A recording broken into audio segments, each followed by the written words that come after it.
السلام عليكم ومرحبا بكم معايا في شوال الزهراء. اللهم صل وسلم وبارك على سيدنا محمد. مبروك عواشركم بالصحه والسلامه وباش ما كتمناو ان شاء الله. اليوم ان شاء الله غنصايبوا واحد الحلوه كتجي هشيشه غريبه، كتجي هشيشه ولذيذه. المقادير في المتناول، خليكم معايا تشوفوا الطريقه والمقادير. غادي نقسم معكم وحده تشوفوها كيفاش كتجي هشيشه لذيذه.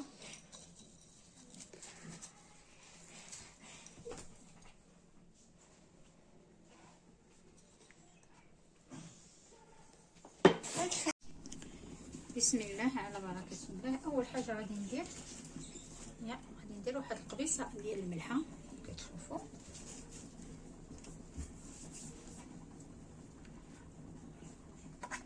عندي هنا غادي ندير انا الزبده ديال البواطه، المهم الزبده ديال المارغرين. بسم الله. عندي هنا 250 غرام ديال الزبده، تكون بحراره ديال المطبخ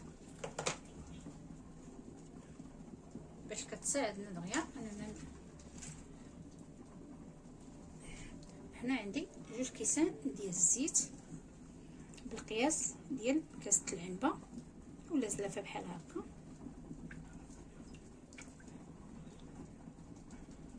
انا غندير المقادير كلها.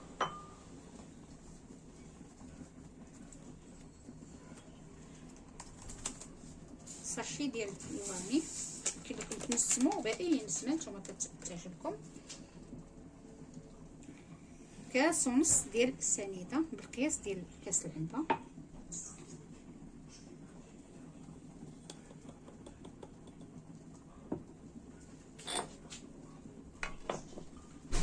صافي غنخلط هادشي مزيان.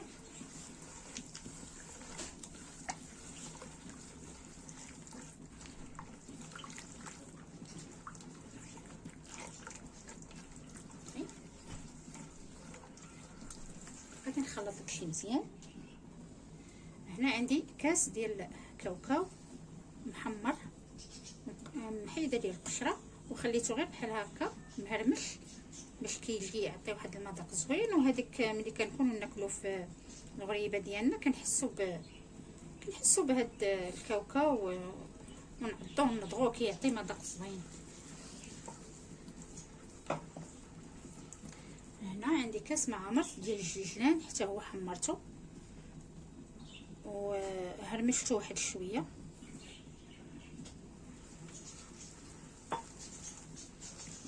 هاد الغريبه البنات كتجي زوينه بزاف وساهله دغيا كتوجد. صافي كنخلط بحال هكا مزيان.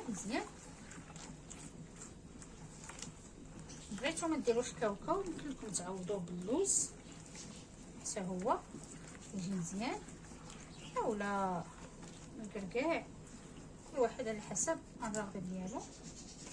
صافي هنا كنبدا نضيف الدقيق بطبيعه الحال مغربله من قبل.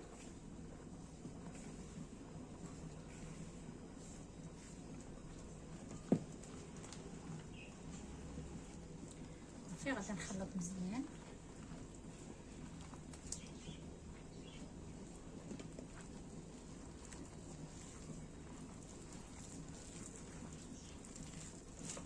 غادي نضيف 2 ديال الخمارات فئه ديال 8 غرام، يعني 2 16 غرام.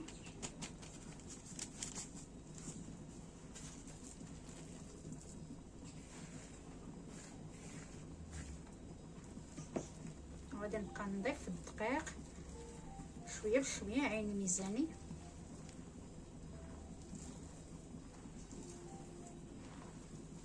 هاد الغريبه كتجي زوينه وهشيشه وبنينه المذاق ديال الكاوكاو والجوجلان. نحضروها ان شاء الله وليداتنا بمناسبه العيد.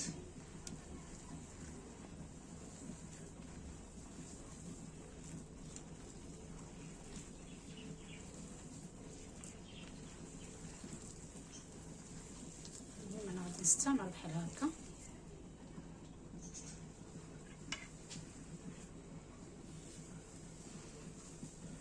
بحال هكا. كنخدم غير واحد شويه ماشي بزاف. المهم كتنسجم ليا العناصر مزيان صافي بحال هكا.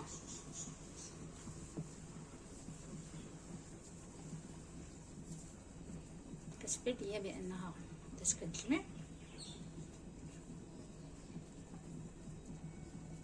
صافي. بارك عليها.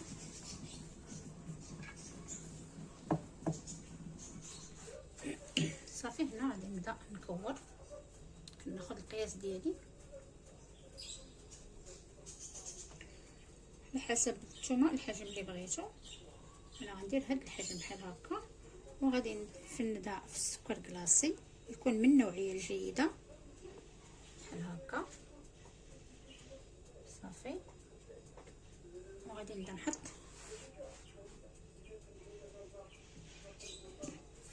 عندي هنا واحد اللاطه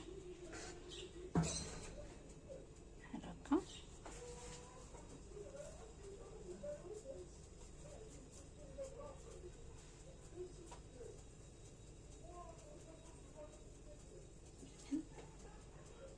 بحال هكا ونستف في اللاطه.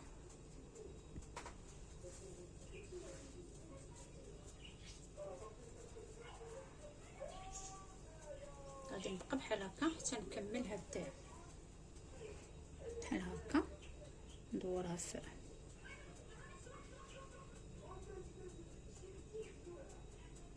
سكر كلاصي. من الاحسن كما قلت لكم يكون نوعيه جيده.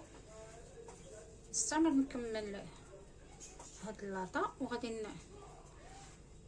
ندير اللوزه نحطها في الابيض ديال البيض ونزوق بها الغريبه ديالي. كملت اللاطه ديالي. غادي نبدا ندير بحال هكا وكنورك على الغريبه بحال هكا. المهم ما نحاولوش نوركو بزاف، حيت انا فايت درتها غير حطيتها بحال هكا، ولكن غير كطيب الحلوى صافي وكتحيد منها اللوزه اولا الكاوكاوه. من الاحسن انكم تلصقوها بهاد الابيض ديال البيض. نستمر بحال هكا. نحاول نورك شويه تتبان ليا تلقات هكا. متخافوش منها، غير شويه تلقى غير شويه هكا صافي. انا غادي نستمر بحال هكا تنكمل. في هاد الاثناء انا مشعله الفران على درجه 180. شعلت غير الفوق حتى تشقق. ندخلها للفران حتى تشقق غير من الفوق، عاد ننزلها لتحت نشعل على من التحت.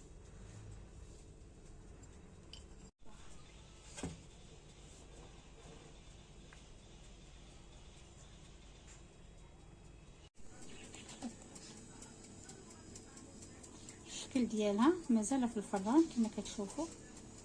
كتجي بحال هكا كتشقق. هي باقا دابا فيها عليها من الفوق. تحمر غير شويه ونهبطها لتحت. هذا هو الشكل النهائي ديال الغريبه ديالنا. كما كتشوفوا كتجي على هذا الشكل. مازال سخونه، نخليها حتى تبرد. كتجي بحال هكا مشقه ولذيذه وبنينه وهشيشه. وكما شفتوا المقادير في المتناول. تحضروها لوليداتكم ان شاء الله بمناسبه العيد الاضحى.